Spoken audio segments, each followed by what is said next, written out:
Pour moi, créer une URSSAF régionale, c'est vraiment assurer notre avenir comme acteur de référence du financement de la protection sociale.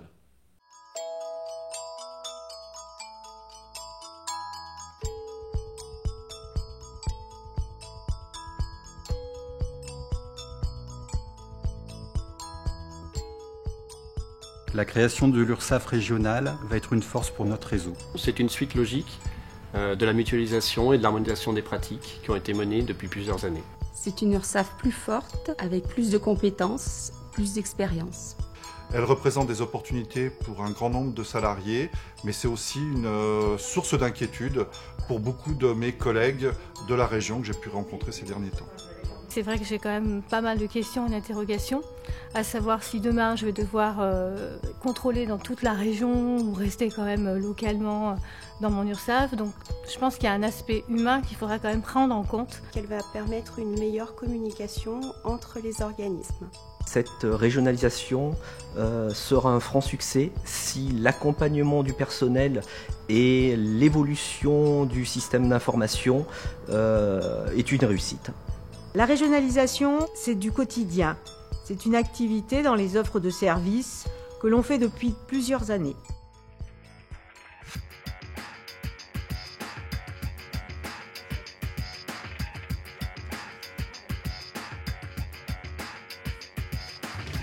Je travaille dans un pôle de 4 personnes. Nous traitons les payes des organismes de l'Ain, la Loire, la Savoie et l'Ardèche. Les organismes clients nous envoient dès le début du mois les éléments qui seront à saisir sur notre logiciel de paye. Quand je parle de l'organisme client, donc, ce sont nos correspondants RH. Nous sommes régulièrement en contact téléphonique, par mail également, avec les correspondants RH de chacun des organismes. Nous pouvons très facilement échanger avec eux sur les informations qu'ils nous auront transmises. Alors pour reprendre un petit peu l'historique du CECOM, donc il a été créé en 2001. Nous travaillons effectivement pour les URSSAF de notre interrégion. Donc un collaborateur à moi peut passer d'un appel d'un cotisant de Vénissieux par exemple, à un cotisant de la Loire ou un cotisant de Pointe-à-Pitre. Donc il doit avoir cette possibilité de jongler d'une URSSAF à une autre. Pour le cotisant, c'est transparent, comme toute plateforme téléphonique que l'on pourrait trouver ailleurs.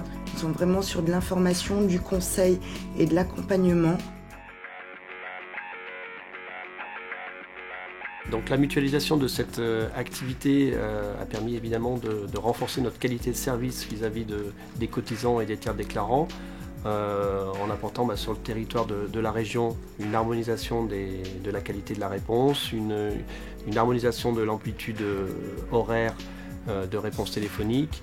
Et puis en interne, ça nous a permis de spécialiser des personnes sur ces domaines d'activité et de renforcer leurs compétences sur des domaines qui sont parfois assez techniques, notamment par exemple sur les experts comptables, où il peut y avoir un besoin d'assistance assez fort sur l'accompagnement.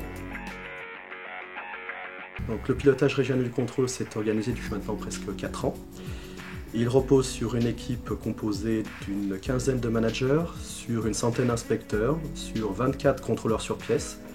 Certains inspecteurs sont spécialisés sur la LCTD. L'intérêt de la régionalisation a été de nous permettre des échanges beaucoup plus fluides de compétences et des échanges beaucoup plus fluides aussi de personnel pour faire du coulissage d'activités sur un certain nombre de points. J'ai toujours connu ce contexte régional dans mon activité. En 2011, nous avons organisé une opération sur la foire internationale de Grenoble.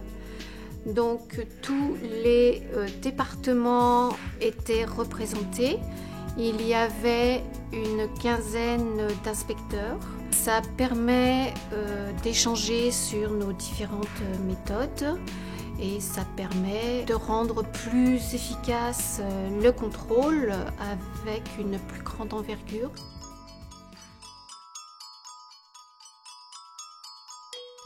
Rhône-Alpes, seconde région française après l'Île-de-France, est l'une des grandes régions européennes.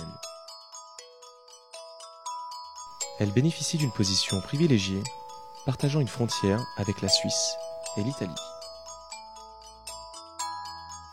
Ces 5 600 000 habitants sont répartis sur 43 700 km², une superficie comparable à des pays comme la Belgique ou la Suisse. Avec une industrie forte et un tertiaire puissant, Rhône-Alpes est la deuxième région économique de France, avec un produit intérieur brut de 112 milliards d'euros.